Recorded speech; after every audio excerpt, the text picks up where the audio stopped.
For us, every day is a new opportunity to make sure our first impressions are always our best and to see possibilities on the horizon, to make our facilities and services more accessible and find freedom all around us, with a location proximity to active markets, with a liberal air transportation policy. That daily pursuit is how we turn everyday opportunities for you. For all destination marketing support, customized packages for new existing airlines and operators, and for a highly ranked tourist destination, the Gambia Civil Aviation Authority is here to serve. We regulate air transport, operate and manage BIA technical requirements merged with commercial considerations. We have experienced and well-trained aviation professionals to cater for your needs. For investment opportunities in building airport hotels, shopping malls, playground for children, do contact us on 4472-831, 4472-893. Gambia Civil Aviation Authority. We go beyond daily. Stewart & Co. Solicitors, a legal excellence firm in London that can help you with all aspects of your legal work. If you are looking at immigrating to the United Kingdom, Stewart & Co. can help you to set up business, buy houses in the UK, and will deal with all your legal works from start to finish. For all your general immigration work, we can help you with that as well. If you're applying for any form of visa, whether student visas, settlement visas, marriage visas, or a child wanting to come to the United Kingdom to settle with the family, we can help you to achieve your goals. Stewart & Co. Solicitors, a legal excellence firm specializing in conveyancing, immigration, litigation, family law, personal injury, licensing, no win, no fee. Contact us today at www.sk-solicitors.com. And do small or big projects with the same dedication and commitment as we do. With a reputation as the leading printing company in the country, when it comes to major projects and innovative solutions, we always deliver in high quality, thus receiving the trust and confidence of our clients. From the moment your order is placed to when it is delivered, we believe in exceeding expectations from the sales manager to the production team, the account manager, and the person delivering your material. We have state-of-the-art equipment and a highly experienced and competent workforce that enables us to deliver top-quality work on time. At reasonable prices, we provide our clients with multiple solutions right from conceptualizing, designing, printing, binding, publishing, and distribution. For all your printing requirements, we are strategically located at the Sankumsila Highway, the Gambia Printing and Publishing Corporation. We print what you desire. Introducing Gamtel Corporate Internet for home use. Sihu, everyone at home can be online at the same time and for less than you think. Now daddy can be home early and mommy and dad with the family can all have fun together. You can now complete your work at home with our stable, secured and super fast home broadband fixed wireless internet. Home internet couldn't be faster. Download, stream videos, research, play games, learn online and work from the comfort of your home. You can do with the internet. Join Gamtel Sihu today and enjoy the fastest home wireless broadband internet at an affordable monthly subscription. Gamtel, creating a brighter future in communications.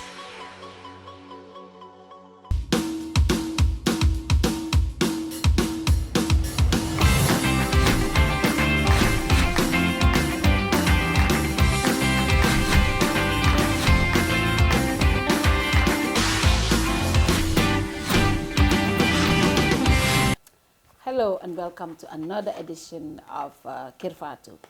For the first time in our studios, I want to welcome the Honorable Sabally, Momodou Sabally, one-time Secretary General and Minister for Presidential Affairs, Office of the President, Budget Director, Managing Director of Daily Observer, and of course, Director General of GRTS. Mr. Sabally, for the first time, welcome to Kerr Fatou. Thanks for having me finally. I appreciate it. Coming up on Kerr Fatou. You were charged for mismanagement, right? When did you start believing whoever told you that? Well, that you went to court. When did you start believing that guy? When did you stop believing him? Everything that When guy did said. you stop believing him? From day one. No. I believe him for what is right and question him for what is wrong. The date is finally here. Gamcell and Rotary Club of Bursubi is giving out this brand new Corando SUV. Text CAR to 900 and grab your chance. The grand raffle is on the 30th March. The more you text, the more chances you win. And remember, every SMS you text could save someone's life. There is more to win before the grand raffle. You could win televisions, smartphones, fridge freezers, and many other special prizes at the end of every month. Text CAR to 900 and increase your chances. A brand new SUV Corando awaits you on March 30th. Rotary, making a difference. Gamcell, Yaiborom. Now let's go straight to the point. Momodou Sabally. Momodou Sabally, one-time Secretary General, Budget Director. He worked at the Central Bank, a trained economist, Managing Director of Daily Observer, Director General GRS. In a very short period, he got all of these titles. And I can comfortably say he's one of the most controversial Gambians ever in our history. Momodou Sabally for the first time on Kerr Fatou only. But yes, having him, as you said, at his age, to hold all those portfolios, it's definitely, it's a good thing. To some, it's not a good thing, because they've been wondering, how did he manage to get all of these positions?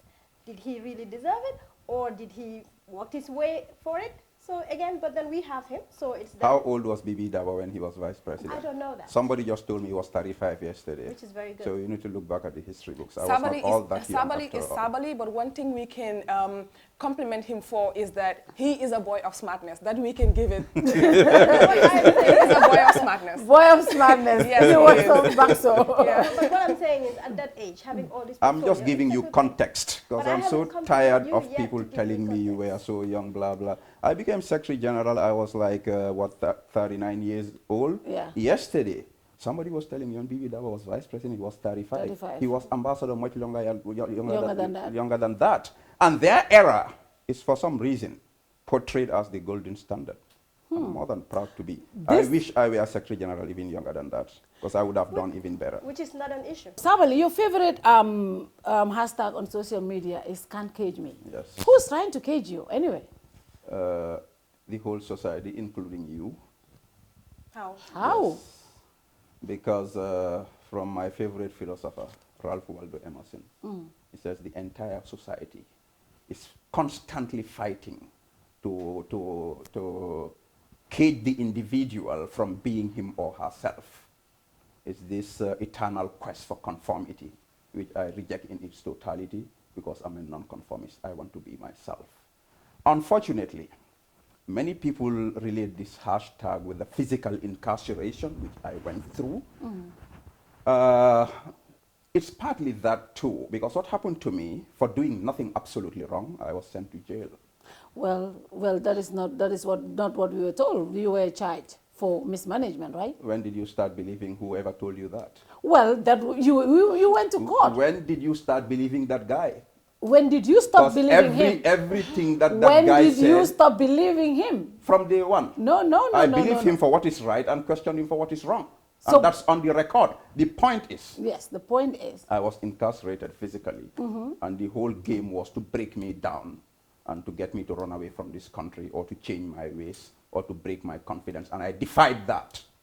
And I put that in a poem, Can't Cage Me. Because I was happier in jail than I was inside my office as Secretary General Minister of Presidential Affairs. And within that poem also, I'm trying to address a concern, because it's actually the title of a poem I wrote. Everybody fought to bring down a dictatorship. After that dictatorship, the very people who fought for that, and they claim they kicked out that man because of lack of freedom of speech, because of abuse of human rights. The same crowd said only one section of this country should speak. The other one would not speak. And I said, I'm going to speak. And it's partly that. Nobody can prevent me from speaking my mind. And also people trying to predict you you belong to this group, you cannot be in that group. I choose where to belong to. Society doesn't decide for me. A lot of people said the reason why the society came after you, Sabally, was... Which society? The society you were talking about. A segment of the society. A segment of the society, yes. A larger segment for that matter, yes. of society came after you because of the way you got to these positions. How did I get that there? Writing letters every single day, writing letters to the president. That's not true. Talking about the development agenda of the APRC. You were doing the same. No, I was not. No. I was not doing the same. You were part of the crew. Like what? What did I do? You were on GRTS, yes. and we all knew the best way to stay on that platform is to say nice things about the government. Let me tell you this, because I addressed this issue. No, you are wrong. Fatou, you were part of the crowd. We were all on the GRTS platform. I was on GRTS. We were all on Yaya Jammeh's right side. GRTS, but I was not singing Yaya Jammeh. Give me a particular point. You were. The fact that you were actually the face of Gamcel, which was launched on his birthday, and the whole company gave him the credit. Look, this is complicated. You got it wrong. You were there from day one. Anyway, let me just correct this. Let's correct that, because that is very important to correct that point. What I am correcting is that Go ahead. I was not writing to Yaya Jammeh to praising him. I graduated. Yeah. First batch, 1999, as valedictorian. Yeah. From my speech, where I gave him credit for giving us our first university, and that credit, I still stand by it. So many people do. He did it.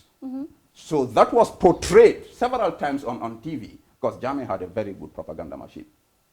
And because of that, people assumed that I was actually even seeing Jammeh every day. And the fact is, after 1999, I never met him in person until when he appointed me Secretary General. So I was a Gambian doing what I was doing beside my work, writing inspirational, motivational material. That's what I was doing here.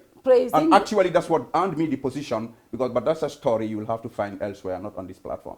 Why would I have to find? Why didn't you tell? Because it's my choice to say it where I want to say it. It's going to be in my book, my memoir. You've held key positions in the Jammeh administration. Yes. You were one time the budget director. You were one time the Secretary General and head of the civil service. How do you reflect on your days holding those positions?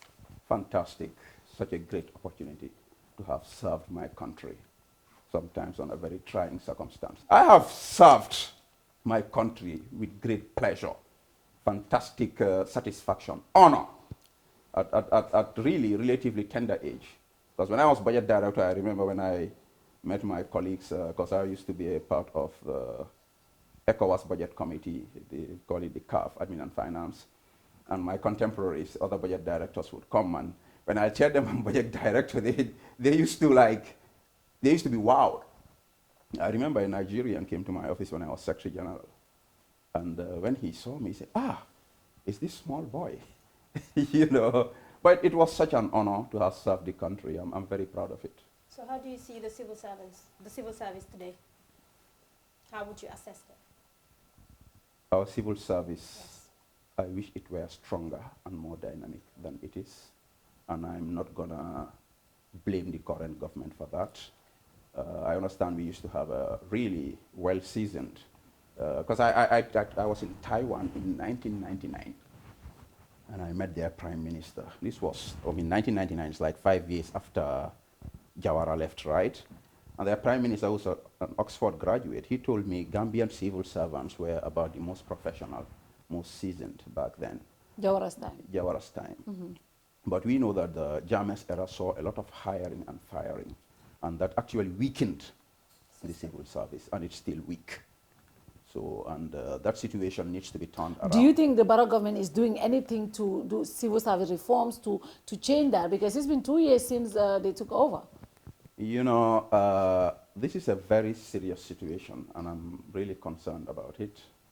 There was a civil service reform project during Jammeh's era, and I must say that it was not effective, because it was almost impossible to have any sustained, professionally implemented policy program under President Jammeh, because he had his own style of doing things. So some of those policies have been inherited by this government. Those policies, they did not work.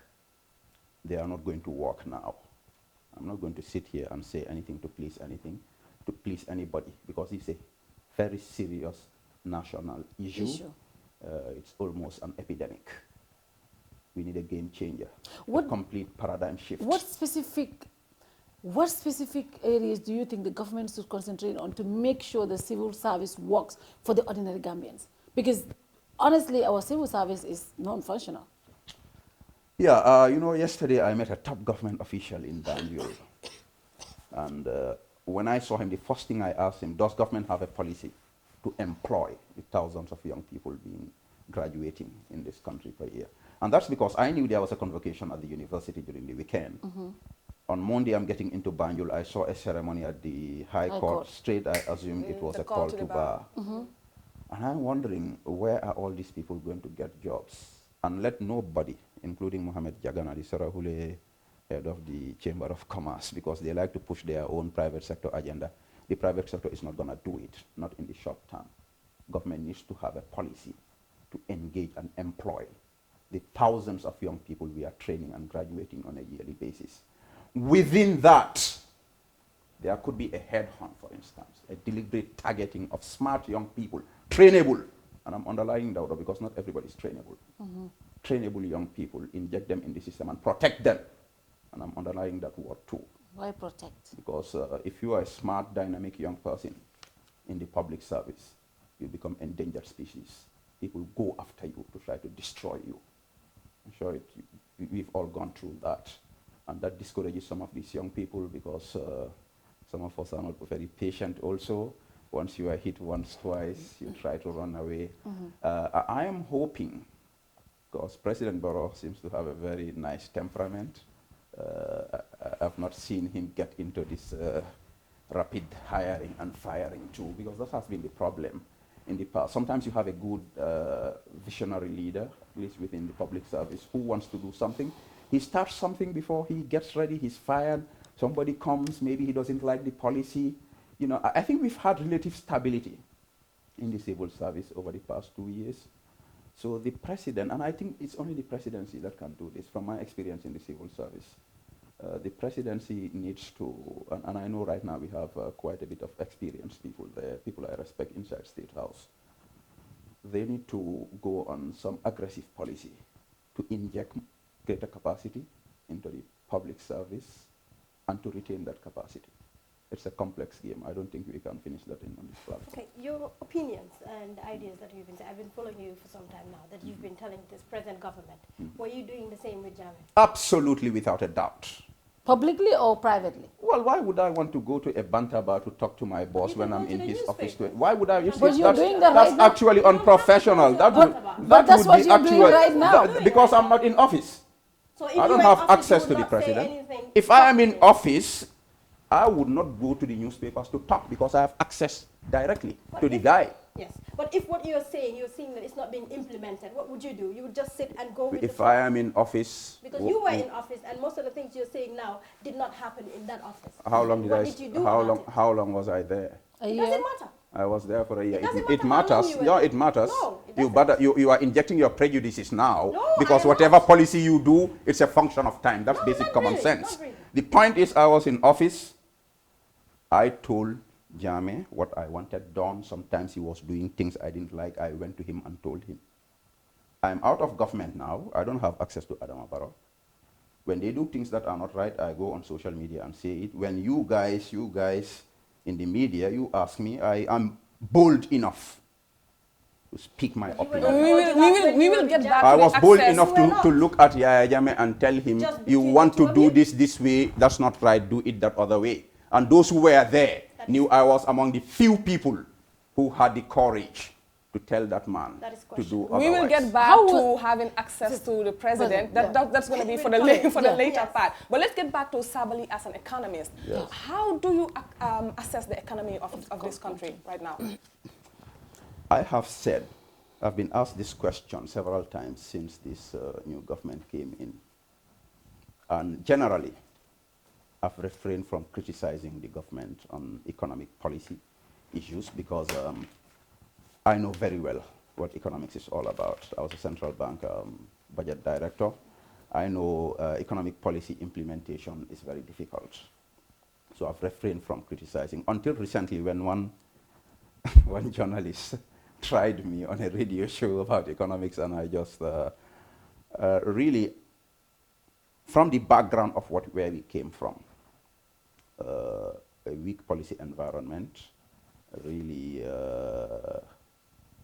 and this government taking over under the circumstances where there was not a smooth transition.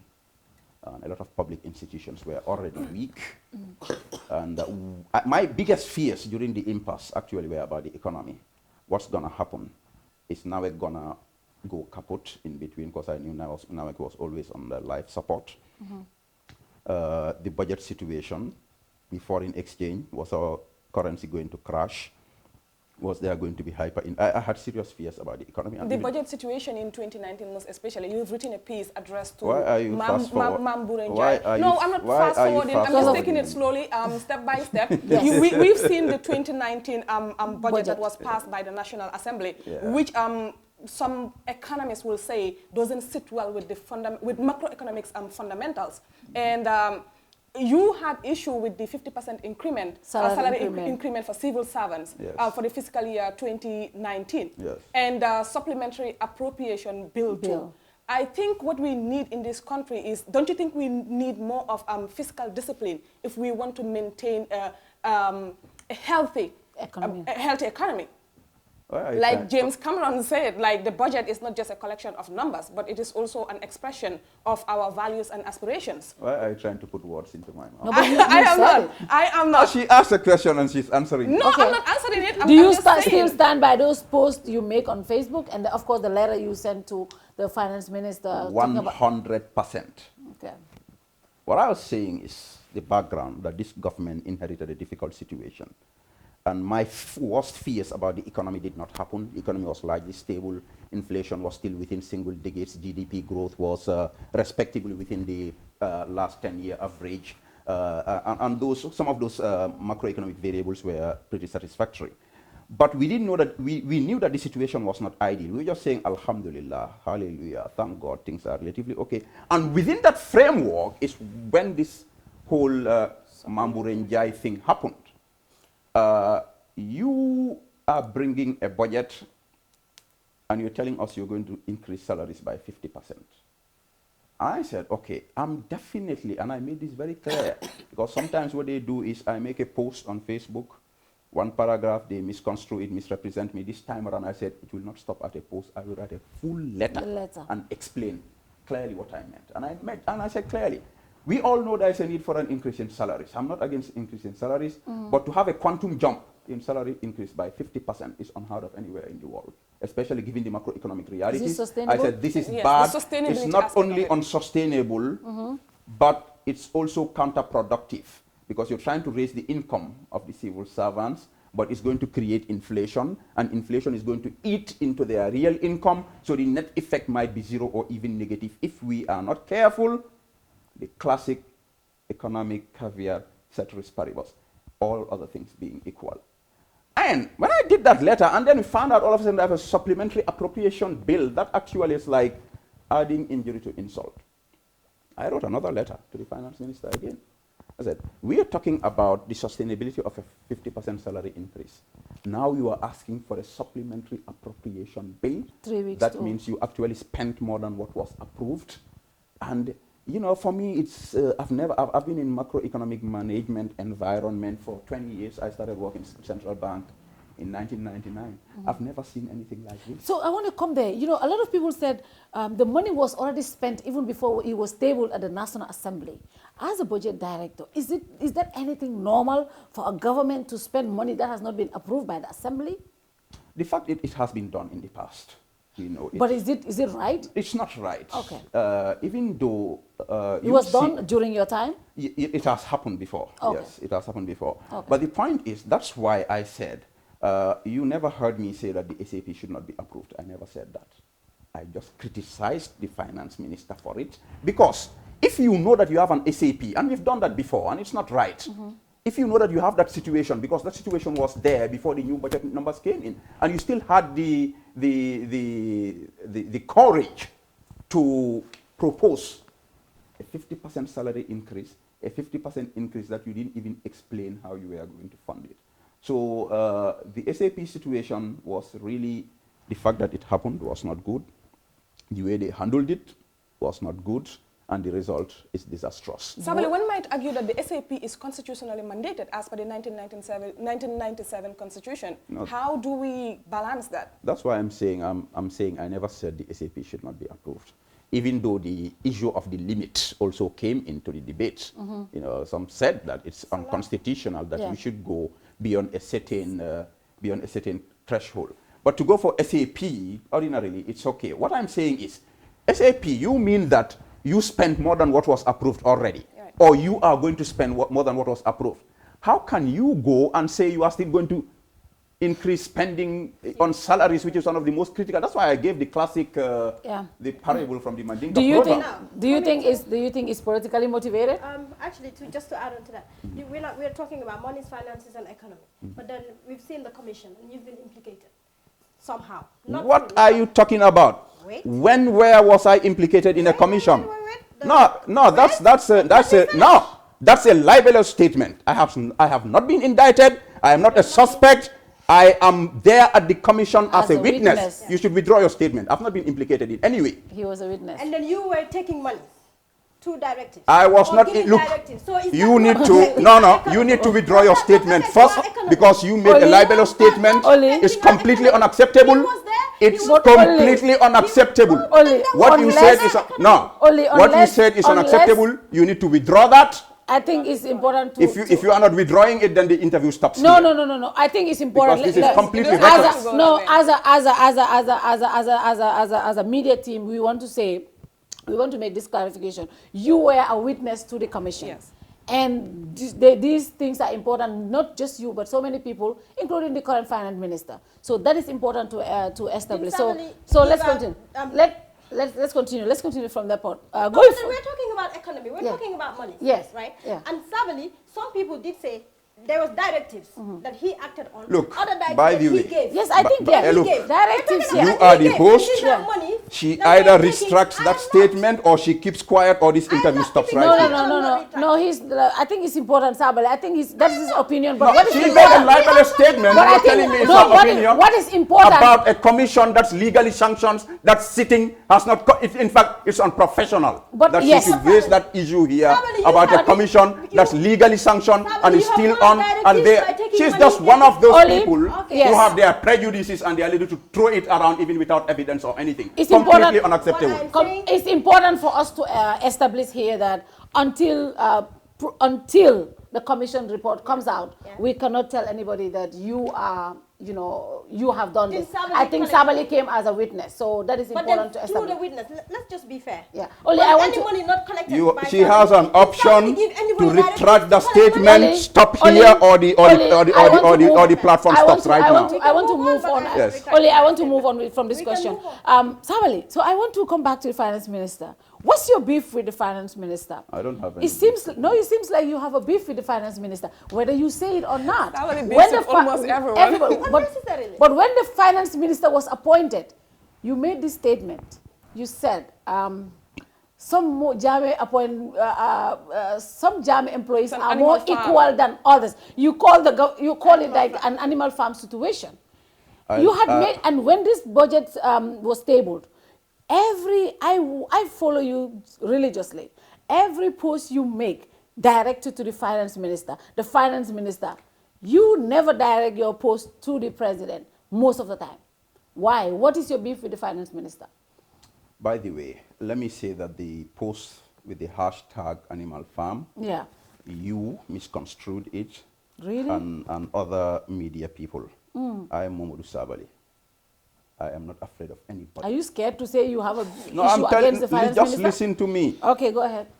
I know the risks I take in making statements in the public domain here. Even none of you would dare make those statements. No. And I do it for the public good. And I'm not afraid to tell you if I have beefs with anybody here, because nobody can cage me. The point is, I made this statement. You have been caged though. I made Jame this caged you before. He tried to and he failed, and who is caged now? I'm free in my country. Anyway, I don't want to get there. Okay. The point is, I made a statement that all former JAMA employees are equal, but some are more equal than others. I make my hashtag. And a particular medium went and reported that that statement is directed at Mamboure Njie. It is not. There is another person actually whose appointment motivated that. I'm not going to mention that person's name. You scared of him? No, I'm not. It's just somebody I respect, and for other reasons, I'm not going to mention his name. I choose what to disclose and what not to disclose. It's very unfortunate that that particular medium published that and put Mamboure Njie's picture there. I'm not afraid of Mamboure Njie. If you are Mamboure, and later I was interviewed by that same medium about my opinion about Mamboure and Tangara being appointed. I said I have no problem about it. They have the education, they have the experience, they have the network. But that doesn't mean that if Mamboure or any other minister does something that I don't agree with, I'll keep quiet about it. That's the point. That's the point. So we'll take our first commercial. When we come back, we'll talk about Sabally changing his tone now. All of a sudden, he's like, Barrow is our Barrow. When did Barrow become really Sabally's Barrow? When we come back, we'll talk about that. Barrow became my Barrow on December 1st, 2016, by the way. Well, we'll talk about that when we come back. Coming up on Kerr Fatou. What is the ultimate, you said he has a motive behind the statement. What would you think the motive would be? I believe that there are certain individuals and vested interests in this country right now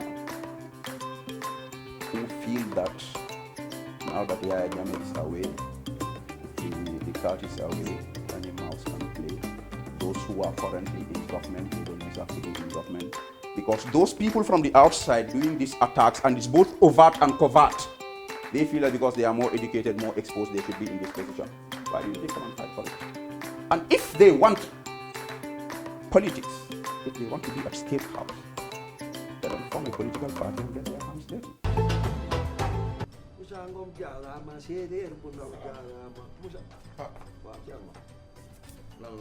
Sampap deena déedéet daf ma yónni woon ma joué ko géej gi waaw yàlla def mu gagné jàppoon $100,000 la gagné. laa ilaha illallah.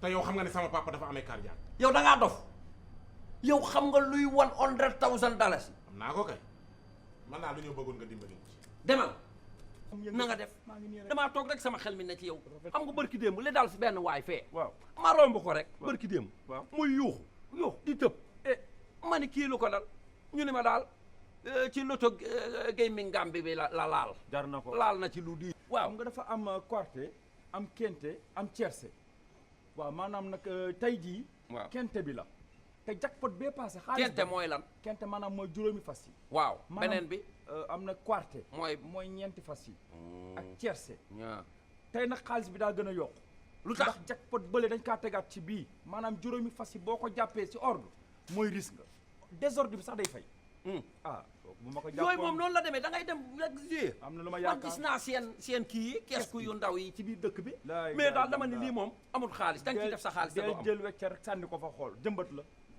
laa ilaha illallah yow li nga wax ni tey ji bu yàlla dogaloon ma gañe ko lu mu gàtt fi mu toll nii boo gañe woon $100,000 waaw lu may def waaw nooy def xam nga yow sama xarit nga waaw damay fexe nga rey say noonu ci nan lu mu gàtt $50,000 waay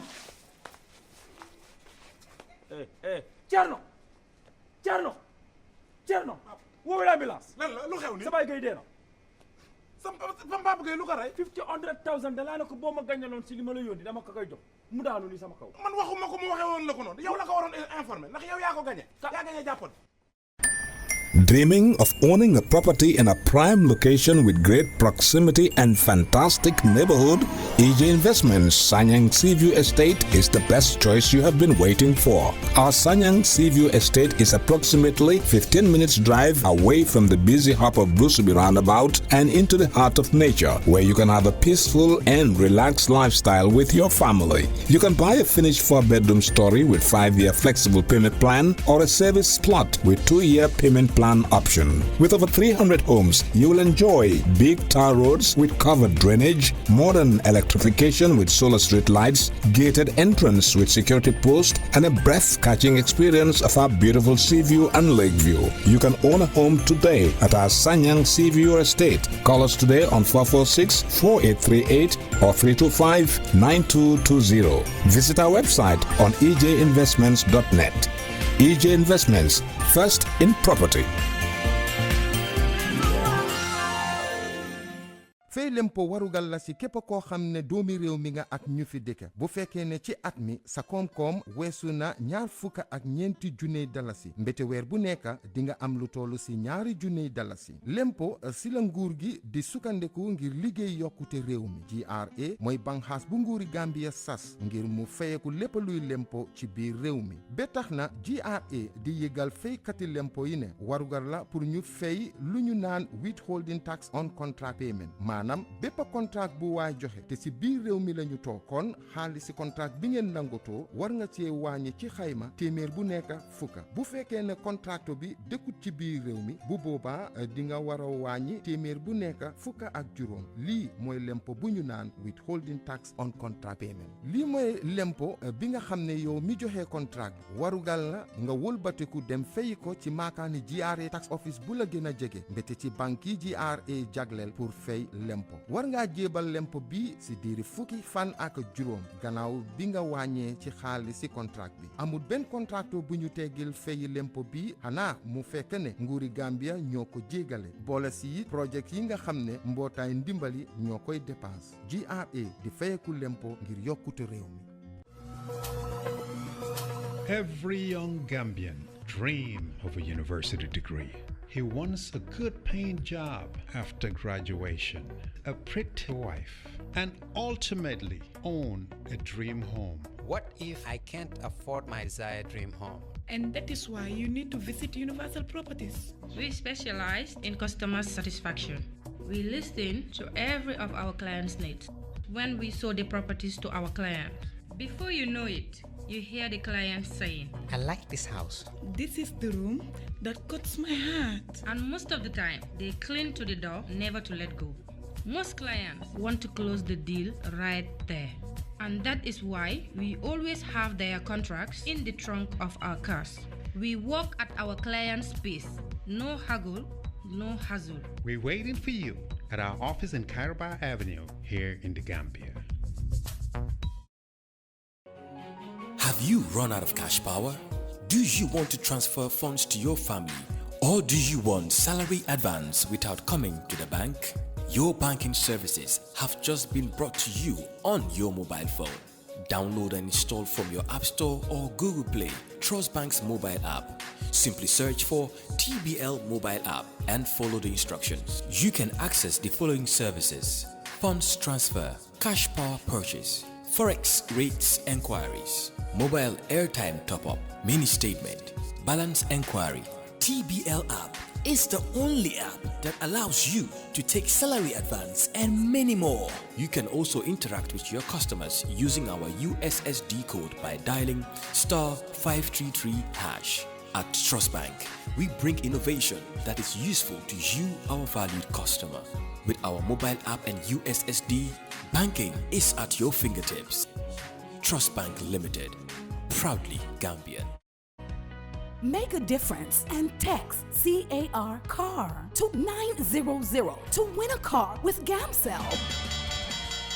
Gamcell and Rotary Club of Bruceby brings you a chance to win a brand new SUV Corando. The more you text, the more chances you win.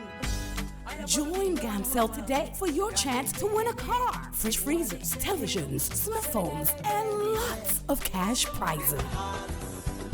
Draws will be held live on GRTS TV. Proceeds will be used to help the humanitarian activities of the Rotary Club of Bruceby in the Gambia. Every SMS costs $10. Your SMS could save someone's life. Join us and text CAR CAR to 900 today. A brand new SUV Corando awaits you.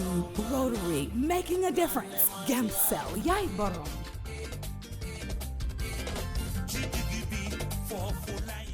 Welcome back to part 2 of this interview.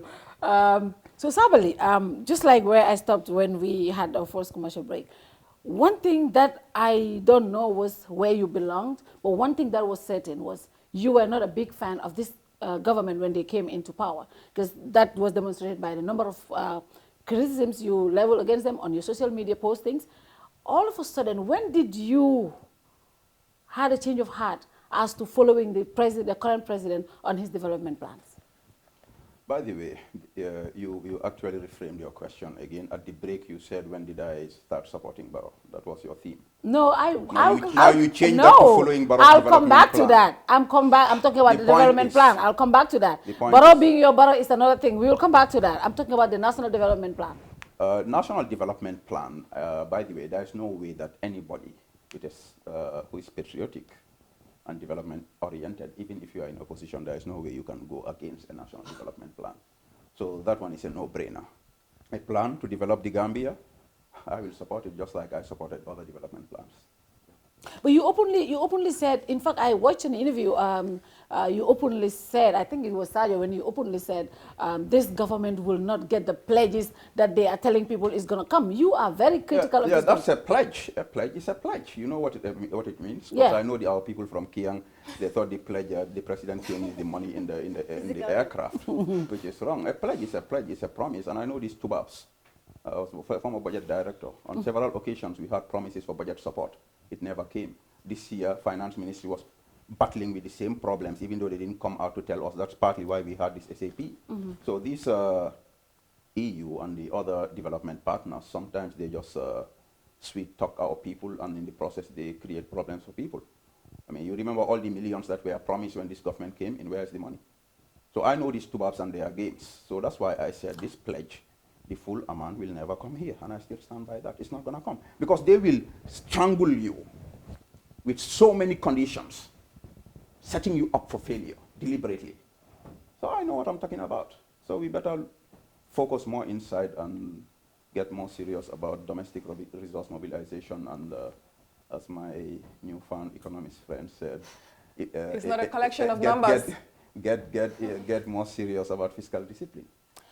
That's right. Now, Sabally, and then you met the president. Your picture caused quite the uproar on social media. Everybody was like, "Ooh, Sabally met the president," and then there's a picture, and not just that picture, and a couple of other pictures that people, people tend to affiliate you with the President Barrow Youths for National Development, formerly Barrow Youth Movement. How do you respond to those harsh criticisms? Why do I have to respond in the first place? You have been responding. You do respond. Sabally does respond. Actually, Sadio, the question is, what does Sabally want? Because they've seen Sabally with Barrow. They've seen Sabally with Papanjai. They've seen Sabally, like, he's talking on social media. He's so active. He's criticizing. As a matter of fact, he responded by posting his picture with all the other political leaders. I think there was a response of his own. So what do you want? I want the development and progress of this country. How about that? Fair. About the picture. I met the president, His Excellency President Adama Barrow, and I put it on social media. Apparently, some people, and I know they are in the minority, and I know where they belong to, they started making Where do they belong to? You know where they belong to. No, I don't know. I want to know. You know where they belong to. Don't talk to us in course. Tell us. You know where they belong to. I do not know where they belong. Anyway, some people started making noise about it because they were shocked. Because I posted the picture and I didn't explain how the meeting happened, why it happened, and I didn't explain why I met Barrow and what I spoke about him, and I will never explain it because I don't owe anybody an explanation. But the fact is, there's only one country, Gambia, only one president. President Barrow is my president. I met him, and I'm not going to apologize to anybody for meeting my president. So the people who were criticizing me for meeting him, I went back. For instance, there is a particular segment of UDP. A particular segment. And I'm saying that very carefully because I have a very good and respectable relationship with the party leader, Honorable Usainu Dabo, and a lot of their leaders. And a lot of my family are UDP, and I've had good relationships, even being on their campaign platform, specifically for the election of Sekuba Jaju from my constituency, and your uncle Mbemba Toure for the councillorship, and Abi Bangura. And when I'm on their platform supporting their people, they don't complain. I meet our president, the president of the whole country, the president who is actually from their party, and they were complaining. I waited for them to make noise, and then later I put out my picture with the vice president, Honorable Usainu Dabo. And I asked them, where were you when I posted this picture last year? Why didn't you complain? So later, you know, I have some favorite people I follow on Facebook, including Dr. Kutekani and others, you know. Don't call Dr. He's our biggest critic. He's one of my favorite bloggers on Facebook, by the way. Doc, keep it up. So I realized that in other parties also, some people made noise. So I put out my picture with all the party leaders, with Halifa Saleh, with OJ, and who else? I put it out with there. GDC leader as well, I think. No, I saw a picture with GDC. I actually never met Mama formally, but I did meet the GDC, the youth. The youth, yes, I'm saying, It just shows that MC I am Cham. very open and accommodating, that I don't allow politics to come into be a wedge between me and people. I relate with all political parties. But the fact that I've been relating with you should not make you to assume that you own me. You can't cage me. I'm a free bird. I'm flying where I want to fly. Let's talk about your meeting. So it was a shock, partly, for some parties that they expected me to join them and support. When they saw me with Barrow, they were shocked. Hey, where is he going? And some people, they had other expectations. Anyway, what I'll tell them is the word of proverb. But some people man fi ma dem dema fa ega te ken munu si anything inshallah ta'ala. But let's just come into that. Some people did say you're with all these people because they're not a plus. So that's why you ended up with Barrow. Some people did say that. Plus, so what? Then you make it very clear. Who do I owe it to make it clear? You don't owe it to anybody, but you have to make it very clear, because the same way you say I don't owe it to them, and now you're saying I have to. You are obliged. The statement have to. It's obligation. Because some people said you've been putting plus from the get-go. So what? So there are plus. So what? Suma ute plus. Sabally Gambia. So let's go back to the meeting. Let's say you were offered a position in this government. Yeah. Will you take it? And are there any particular positions that you are particular about? If they brought me the appointment here, I'll just leave this appointment, this forum and go to the office and start my work immediately. Someone told me he's only interested in two key positions, VP and SG. How true is that? How true is that? Actually, I think the job of a VP is too boring. I don't want to be VP. I know how those offices function. You know. So are you throwing shade indirectly? No, and I want to make that very clear. Yes. I have the highest respect for His Excellency Lawyer Usainu Dabo. He's my uncle, and I have a very cordial relationship with him. I know that. I'm not throwing any shades with him. I told you I'm not afraid of anybody. If I want to criticize anybody, I'll criticize you. I'm a straight shooter. I have the highest respect for Al-Haji Usainu Dabo, His Excellency, our Vice President, and nothing will change that. Yeah. I have the highest respect for Omar Amadou Jallo OJ from childhood, and nothing will change that. So if people are doing their petty talk, let them do it. Sometimes so any specific, let's go back to any specific. No, hold on. Suma Kelifai, yeah. Respect and honor Monica Sundigante, and nothing will change that. Yeah. Yes. So any specific positions that you think you will like? What specific point? You know. Really, I'm not even too eager to get a job, to be honest. I am enjoying my life. Any casual observer of my activities will know that Momodou Sabaly's time is fully employed, 24/7. I'm busy.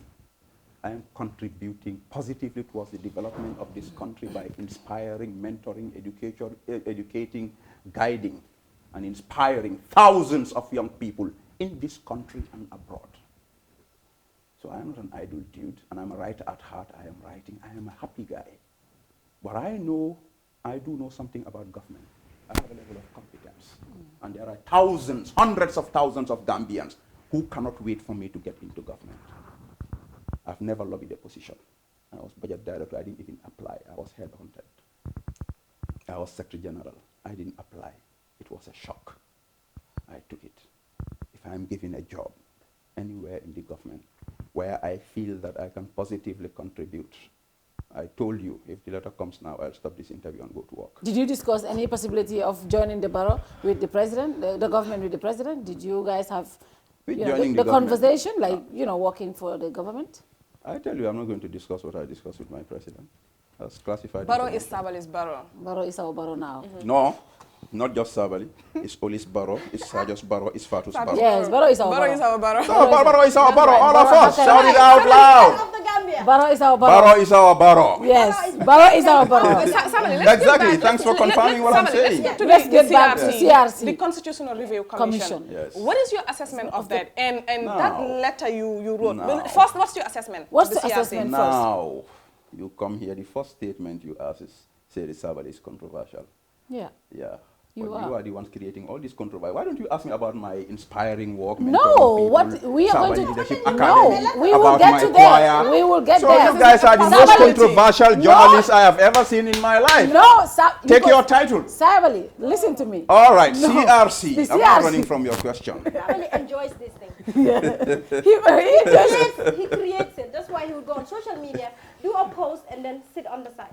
Yeah. What's your assessment of the CRC? And I'm sure you are enjoying it. I am not. Yeah. What is the assessment of the CRC? CRC, you know, I never made a statement on them all along. Mm-hmm. I was observing. I was not pretty happy with the way they are doing things. The procedures look a bit too elaborate, and knowing the cost implications. And there was a lot of incongruence as to the messages that were coming from the CRC. You go to a town of 10,000 people, you meet 200 people, and the views from those 200, you post it as if that's the views of those 10,000 people. Things like that I've been monitoring. And I actually participated through Fatimbaji's platform, Independent Response Group, said my views, because I think it's important that we all participate in these issues. But, and I had my misgivings about a lot of things, but I said, let me give him a chance, because I consult a lot, and I found out that the chairman was a distinguished professional with a very open mind who listens to people, you know. But all of a sudden, this same chairman is out in the media saying that the Gambian public has lost faith in government. That is any government. I was shocked. Saps, wasn't that statement misinterpreted? If I interrupt you, you complain. Now I'm answering your question. Like you say, if I'm going to execute, so let's go ahead. Okay, go ahead. This same chairman came and he's saying people have lost faith in government. And the first thing I did, because I didn't want to do a full letter, I just shared the post on Facebook. I said, what is this guy trying to achieve? I knew what he said is far from what actually obtains, and he came across as somebody who has an ulterior motive, who wants to drive a wedge between the population and the government, and I found this very offensive at a very critical juncture in our nation-building process. So I did a full letter. Which was a tad bit personal. We recently, I don't even know him, I've never met him. It's Somebody, not that is really no, listen. Okay. You ask me a question, Go let me ahead. answer. It's completely in contrast to the results of the Afrobarometer survey that Dr. Cisse and others did, that showed that people actually have a lot of trust in the presidency. Mark my words, I'm careful which words I use here. People have a lot of trust in our traditional leaders, for instance. You know, and the very fact that Gambians over the past 2 years have shown so much excitement, so much direct positive participation in the governance process negates the assertion of the chairman that Gambians have lost faith in government. His statement is far-fetched.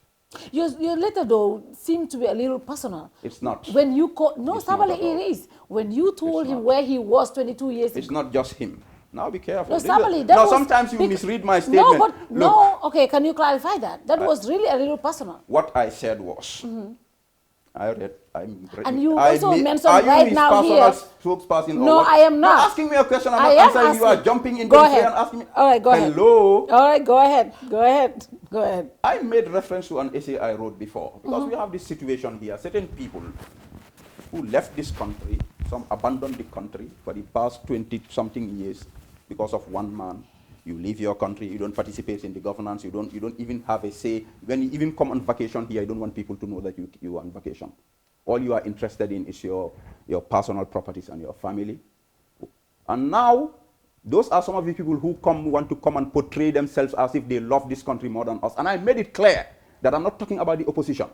I have the highest respect for all of them who were here, and even though I was on the different end of the political spectrum with them, but we battled out, but they demonstrated their patriotism and their care for this country. But these people who were nowhere, all of a sudden, I mean, if you come with your prejudices and everything, it's okay, but don't try to break down the state. And that's how I saw this statement.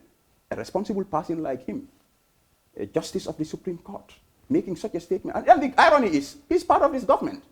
And like I argued in my article, you came in, and part of this statement was, the people don't trust the educated class. And I said, well, how would they trust them? If you come for a 2-year project, you bought a Pajero, worth more than $2 million. That's what you are riding. You go into these poor people and talking to them. You think those people will trust educated people?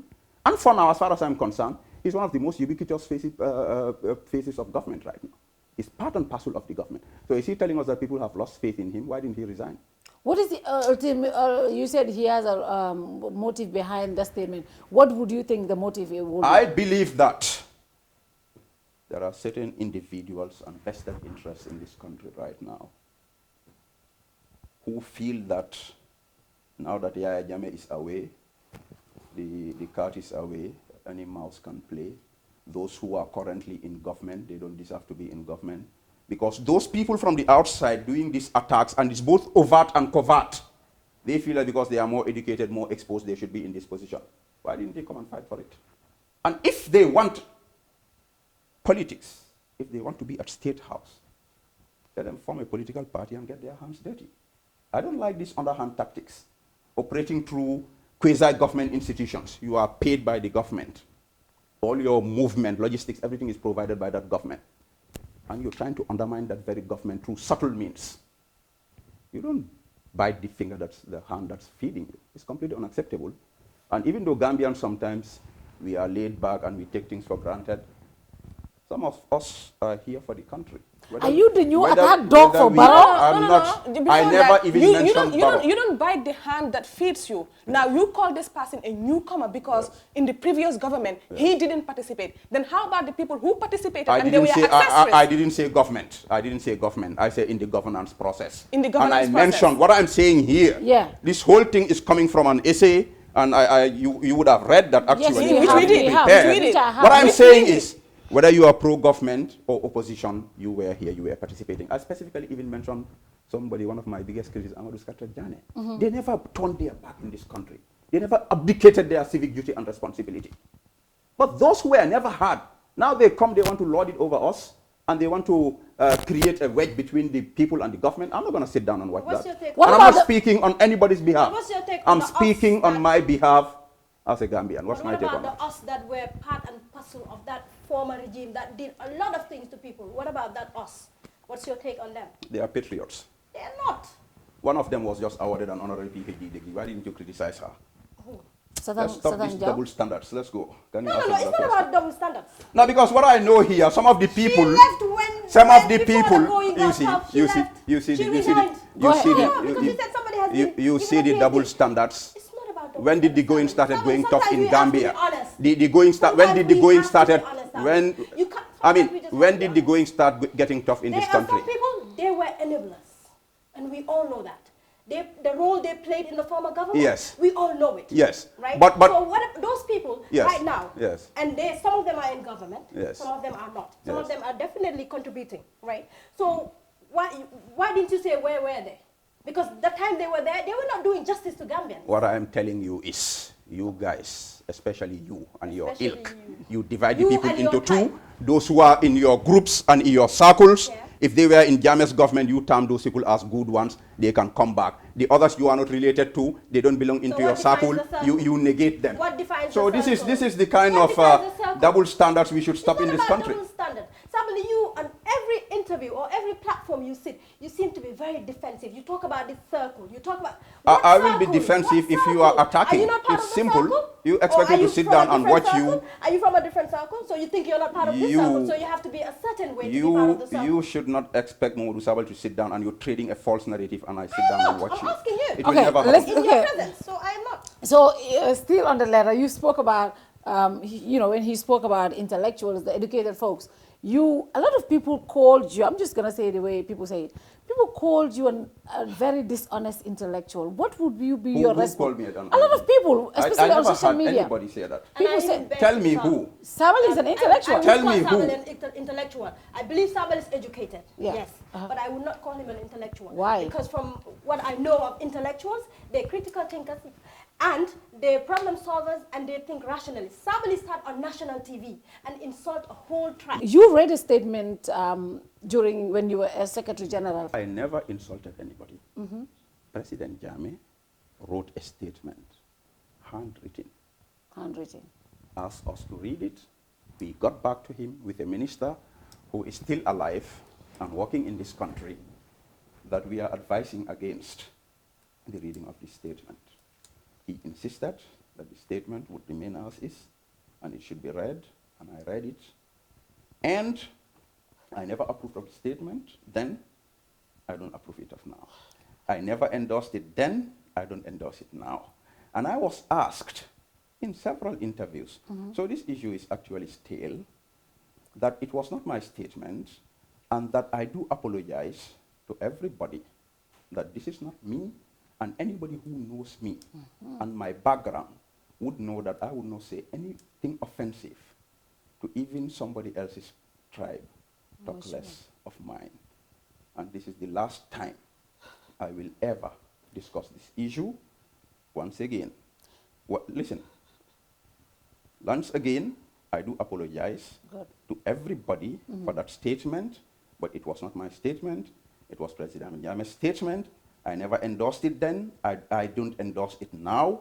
I am a Mandinka, a proud one for that matter, and I've done a lot to promote that Mandinka culture, including the initiation of the very popular Larokeva Drame biography program on Radio Gambia and many other things. And I remain a proud Mandinka. But I just want to put it for the record, because there's a lot of hypocrisy in this country, that this will be the last time I will ever discuss this issue. I think for me, the reason why I want to put this out, this is the first time you're coming to our platform. And secondly, I have seen so many Gambians done things far worse than what you have done as a person working with the former government. But the reason why a lot of people have a lot of concerns about you or say a lot of negative thing about you is because of the way this thing is peddled out there. Sabally insulted the Mandinkas. And I think it's important for you to clarify this to my audience and apologize once more, which you have just done. Fair. So I think I'm on record, and I think I will be unfair to my audience if I don't bring this question up. Fair enough. Fair enough. End of story. Sabally, let's move on Let's with the Truth, Reconciliation and Reparation Commissions. You one time served as the Secretary General of the APRC party. What do you make of the testimonies of the TRRC? How do you assess? How do you assess the TRRC? Well, the TRRC, as I said, I always had my misgivings about the setting up of a TRRC in the first place. And I've said that out in the media. You wrote a petition to the... No, that was way before the Way petition. before even... And yes, the petition was because of Alaji Barrow's appointment. I said, I am against the idea of a TRRC. There was no war in this country. There was no ethnic cleansing. People were abused. People were deprived of their human rights and everything.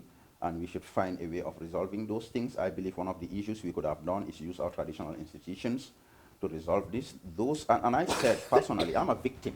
That's the fact. And I've forgiven. But I don't have the right to force anybody to forgive. Those who don't want to forgive, if they want to take the legal angle, fine. But I believe that there was a better way of handling it. They went ahead, set up their TRRC. And the problem is, South Africa did Truth and Reconciliation Commission. We are doing Truth, Reconciliation, and Reparations. Where is the money? Already we know that there is no money. Because part of the reasons for the supplementary appropriation budget was because of this TRRC and CRC. So when they started, when I voiced my opinion, I know I'm just one Gambian. I cannot say that what I think is what should happen all the time. But the government decided to go ahead with it. I let it be. But when they appointed Alaji Barrow, who was part of those people who came and attacked democratically elected government, and in the process some lives were lost. When one of those people was appointed as Director of Investigation, I said, this is wrong. Why, you think he is conflicted? It's very obvious, and I still stand by that. When I raised it on social media, of course, there was a lot of back and forth. I decided to make it formal for the record. I wrote a petition, took it to the Executive Secretary, Baba Gale Jallow. Then Baba came to the media, and he tried to defend that because we know that Alaji Barrow is his friend, so there's a conflict of interest already. So I went further, I said, Baba Gale, you are conflicted, this guy is your friend. That's one. You are conflicted also in the fact that you are an alleged victim of the past regime. Because the independent newspaper was allegedly firebombed, and Baba was part of the owners and operators of that medium. So it's improper for Baba himself to be there. So that's when Baba's issue came, but it was first about this inherent and very obvious conflict of interest in the appointment of Alaji Barrow as Director of Investigations of the TRRC, and I made it clear, because some people misconstrued. They said, I said, because Alaji Barrow was accused of treason and he was sentenced in the US, he's not qualified to work in this government. I never said that. I actually said they can employ him anywhere else, but he cannot be part of a quasi-judicial setup where I hope he should go and appear and explain himself. That's my This was it. cousin Yang Jai would say.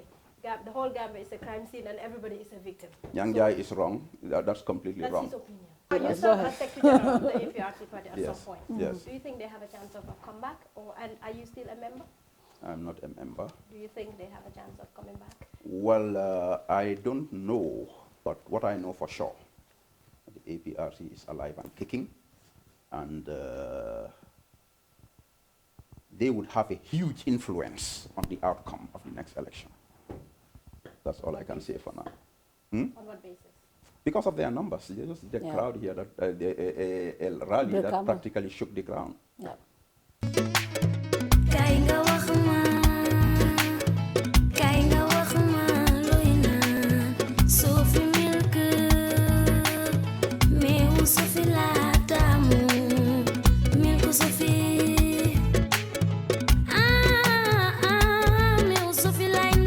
Sophie meew la bu sell te neex baax na ci halal ak mag yépp am na calcium iron protein ak vitamine yu bari Sophie full cream powder milk la am na 20 gram 200 gram ak 400 gram ku ko ñam dootu ko bàyyi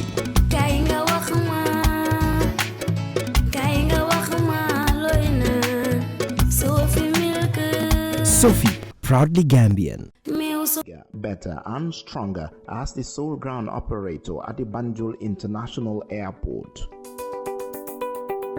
With an expansion in travel services, customers are assured of GIA's capacity to cater for all their travel needs, provided by professional, experienced, and ever-smiling staff. GIA's Hajj package and services, by far the best in the country, give the customers the opportunity for a memorable Hajj experience. For a more efficient cargo services, GIA means business as it launches its new multi-million-dollar ultra-modern cargo complex to revitalize and stimulate air transport. GIA, the pride of the Gambia. Now let's go to the Barrow Youth Movement. What's your take of the what is the take? I don't know about what's that. your take on the Barrow National Youth for Development? What's your take on Oh, it? you mean the Youth for National Development? President Barrow Youth You know for very National well what I'm talking Development. about. Are you a member?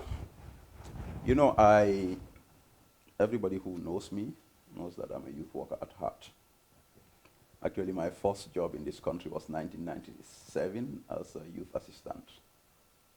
And I've never left youth work. I always deal with young people all the time. So the young people who established the Presidential Youth for National Development, they are part of my mentees. And I do interact with them and advise them a lot. So when President Barrow was going to URR for the foundation stone laying ceremony, I joined them. You know, and whilst we were there, I took a selfie with them in the car. And I shared it, and there was a lot of noise.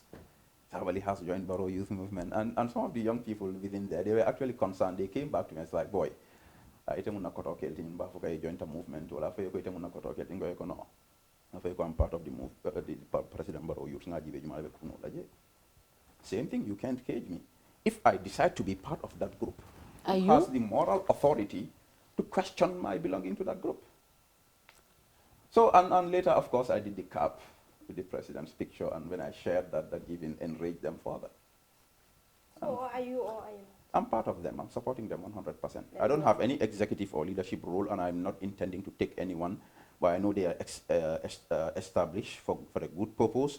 They are good, decent, respectful, law-abiding young Gambians, and I'm going to support them 100%. But Sabally, the question here, what the concerns that people have is, for this the Barrow Youth Movement, where do they get their funding from? Number one. The president is the president of the entire country. There's a Ministry of Youth and Sports. There's a National Youth Council. If president has any youth development projects, it should be channeled through this, through the National Youth Council or the ministry. Why a youth movement? Is it, people are worried it's going to be something like the Green Youths. That's why you couldn't me bafa nisi ule ye bafa niye malu nyadi male kafunya dile. Wale mol jahal Sabally, and this is a concern. I think you are prejudiced. I am not. You know, no, I am not. I am not. Why am I prejudiced? As far as I am concerned, everybody is part of a movement. It's either overt or covert. And those who are part of covert movements, we know them and we know their intentions. So I actually commend these young people who established this for being honest and decent enough to come out. This is our movement. We are doing this. And they are law-abiding people, legally registered, and this was not established by President Barrow, by the way. I know. And that needs to be clear. That is clear. It's a group of young people who established this and went to him and he endorsed it. But talking about the legality, didn't the bar bring out something to say that there are legal implications? It is registered as a charitable organization, isn't it? I heard about this. And who is the president of the Bar Association? Madam Mendy. I think Gambians should just, when we are on professional platforms at least, let's remain professionals and get out of politics. What do you mean by that? That's all I have to tell that lady. What do you mean by that? No, because we know her background and we know her political sympathies. So I think it was very unfortunate. The Bar Association had no mandate attacking a legally law-abiding, peaceful group in this country. No, because in fact, it's an attack. No, that is not an attack. It's an attack. How is it an attack? It is an attack on the... How? These young people have every right to establish an organization and operate it here. If you are saying that's not right, you are attacking their fundamental rights. It's very unfortunate actually that it came from a lawyer. I take because you might have legal concerns, legal implications. Where is the legal argument in that? Where is the legal argument? There was no legal. It was just a bunch of sentiments, nothing else. But Sabally, okay, Sabally, I am not a lawyer and I don't want to get into that. I'm not a lawyer, but I have common sense. I am not a lawyer. I can read these things. There was no legal argument in it. Sabally, there was no legal argument. It was a sentimental, and I know for a fact that some members of the Bar Association were not happy that she used their platform to make an attack on a legally registered, law-abiding organization that's formed by young Gambians who are in here for the right reasons. So Sabally, let's still come back to the movement. So you know, when you talk about this movement, people start attacking you, thinking you are, just like he said, you are prejudiced. I am not prejudiced. It's not a movement. When I ask, you should retract that. When I ask questions, I'm not until it was changed. Until it was changed. So this is what we call it, and we will continue calling it that way. But my question is it right for a sitting president to have a movement? He's using his influence. A lot of people believe they are using the president's influence to tap funds. Is that right, Sabally? You have been in government. You cannot just because you support the president, cannot say things that you think you know are not right. Is it right for people to use the president's influence to get money to fund a movement? Where do they get this funding? Last week, we were at their covering. They gave out 7 pickups. They gave out a bunch of motorbikes. Where are they getting these funds from? Did you ask them that question? No, I'm asking you because you are on my platform. Why are you asking me? Because you are a member. No, you met the executive there. I told you I'm not an executive member. I am not there. I'm not there. See, this is the problem. But listen to me. No. You were there. You just defended them. They were presenting that. No. The executive was there. You did not ask them. You want to ask You are a member. You just said you are a member and you support them 100%. No, hold on. What have they done wrong in that setting? I'm just saying, where have they got the money from? Is it illegal for people to buy cars and donate to illegally registered? Nothing wrong. Where do they get the funding from? Your question doesn't even have substance. That is not true, though. It's a non-starter. That is not true. It's a non-starter. My question is right. Where are they getting the funding? People are just prejudiced. Why do we? Why? No. Fantastic, patriotic young people. I think you're also prejudiced. It's wrong because hey, what? People, I'm saying gala dinner. Invite the president as petrol. My friend, what I'm saying is, and this is where I'll stop here. Everybody is part of a movement, and some hide it, some bring it out. I commend those who come out and tell us what they want so that we know how to assess them.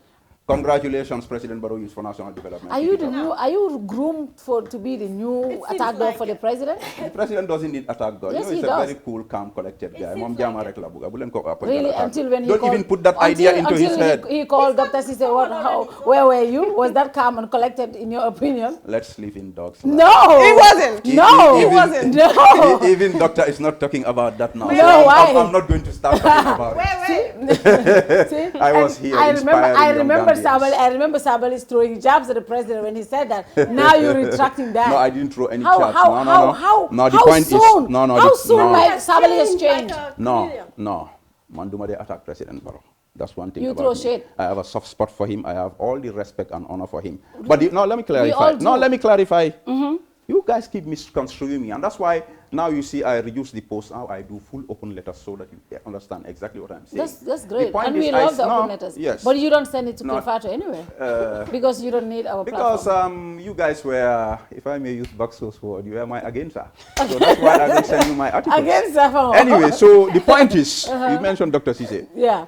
I like to defend Dr. Sise when he's attacked, because I feel that at some level he's gradually going through exactly what I've been going through over the years. Gambians cannot stand smart young people who are bold enough to speak their mind. Long live the Don.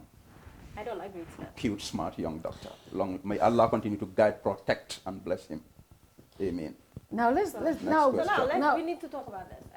You're the Gambian pen. The pen, right? I'm not the Gambian pen. You call yourself a Gambian. I don't call myself Then the what Gambian are pen. you? I am the Gambia's pen. pen. No. Okay. Gambian pen. Gambia's pen. Gambia So apostrophe S pen. Yes. Okay. So is this a self-proclaimed title, or what just makes you think you're a Gambia's pen? So on my title, I've been writing for the past 20 years, published books upon books. During the launch of a pair of those books, one young man, Usman Rahman, he's still alive, alhamdulillah, on Facebook, he told me, "You are the Gambia's pen." I said, "Alhamdulillah. Thank you very much." I said, "I know I'm going to be hated and criticized for taking this title, but I will take it and embrace it." And I even told us, if I see you anywhere, I'll kiss you on both cheeks. So because hamnane Gambia anyan fila sampe bah. You know, and if you even have a little bit of a dose of self-confidence, you become public enemy. Okay. I embrace the title. Saga Nenma, Has Nenma. They said I gave myself the title. I didn't. I wish I was smart enough to give myself that title. I would have given it to myself when I was in primary school. But that was the time I found out that I had a skill in writing. So that's it. Yala mo nyuk mako jox. Dhalika fadlullahi yutihi man yasha. Ken munu si dara. Bindakati bari nañ. I never said I'm the best writer. Okay. I never said I'm the smartest. And people like Fode Balde and others, I know Fode def mako de chahane chakafesa. But Sabally, you took the pen away from all of us. And Fode is my editor, by the way. I said, "Mr. Balde, you know, I'm the pen, but you guys are the ink." Today I saw somebody share a Bully saw, by the way. I hope you are cool with him also. You're fighting with everybody also. You're becoming very controversial. How am I fighting with everybody? Dr. Takani. So Bully shared this book Takani is my brother, though. Bully shared this book, Landry Peters, and his brief bio. And I was so happy. You know, I said, "Thank you for sharing this. I have the highest respect." And I agree, Johnson. Sheriff Bojang is just about my favorite Gambian writer of all time. And I never said I was a better writer than any of them. But the Gambia's pen, that belongs. Wow. So what is the pen up to right now? What's the pen up to? You don't claim to be the best. What's the pen up to right now? The pen is up to continuing what he's been doing for the past 20 years, contributing positively to national development, inspiring, educating, guiding young people in the country.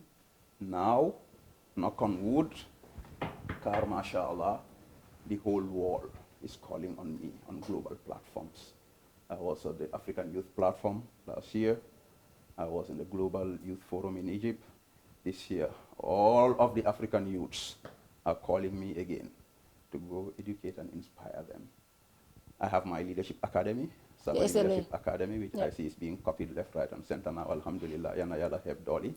We have a choir, Sabally Leadership Cultural Choir. We do rolling out a game changer in the music scene, actually, purely traditional. We just got an invitation today to get represented somewhere on the global platform. Young people that we are coaching and inspiring. and I hope to get even further more engaged in the national development process, in the governance process, and to broaden my platforms in terms of youth empowerment. And finally, before we go, growing up, I've known Sabally, and we used to be the same football team, Universal Football Club. Like, the confidence has been always like this. Where is it from? Actually, it has not always been like this. No, since I've known you, it's been like this. Since I've known you, it's been like this. I agree. Since I've known you, it's been like this. His confidence is very, it's more like he's just defensive. No, I've known Sabally for a long time. I'm very confident. No, and Sabally comes across as somebody. You can tell him everything, but he's very confident. He believes in whatever he says. Yeah. You know my background. Yeah. I come from a poor family. Mother and father, none of them went to school. Yeah. Practically the first from my family to go to high school. I came from a very tough background. And, by the grace of Allah, I've gone places. But Allah opened up my eyes to the ethic of self-improvement very early on, when I came across a book called How to Open the Door to Your Future. And I knew that you could actually read and learn about the lives of other people. There are strategies and skills and keys to self-actualization. I took that path. I read tons of books, read them and found out I could even write similar books or even better. I wrote those books. I didn't stop there. Where I come from, you know, Lamin, none of my contemporaries has come as far as I have come. Does that mean I'm more intelligent than them? Does that mean I have more blessings, as we say, from my mother than them? No. But our system has a void. It's guidance, counseling, mentoring, inspiration. It's not here. I took it upon myself to take that path. And they said the best way to learn something is to teach it. I know that self-confidence, which is anathema to Gambians, is the basic key to success anywhere in the world. And it's underpinned by the mother of all keys to success, that's faith. Barack Obama's rise to power and fame is anchored on one book, Self-Reliance by Ralph Waldo Emerson, my favorite philosopher. So I learned all these skills and I keep teach it to young people.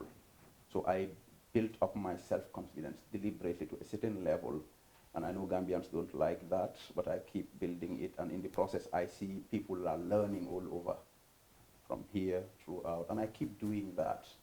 And it's difficult to maintain in a society where they don't want your head to be high. You have to bow down for them to accept you and respect you. The more they attack me, the more I build up my self-confidence. 2 rules: don't break the law of God, avoid breaking the law of man. Apart from that, the statement remains the same: you can't cage me. You can't cage me. Yes. And of course, 2021. Is there any possibility Sabally will ever run for public office? Okay, it looks like you guys decided within you that has to be the final question. She said would you ever run for public office? Would you ever? We seem to be everywhere, so that's what we're thinking. Would you ever run for public office? You know, I love politics. When people tell me, Sabally, when are you getting into politics? I tell them, when did I ever get out of politics? But I know there's more. What party are you? You still APRC? No, he said he's not. Ah, okay. Yena meti. Okay. Denga lakte bena question, but I'm going to answer isi bena. Dema. There's more to life than politics. My passion is writing, inspiring young people. Whether I get into political office or not, lolo rek doy nama. Why? I know I'm a citizen of this country, born and raised. And I know Allah has blessed me with certain skills and qualities that I can use to benefit my country. And I also know whatever I've become in this world, it's this country that made me become that. So I have an inherent obligation to give back perpetually.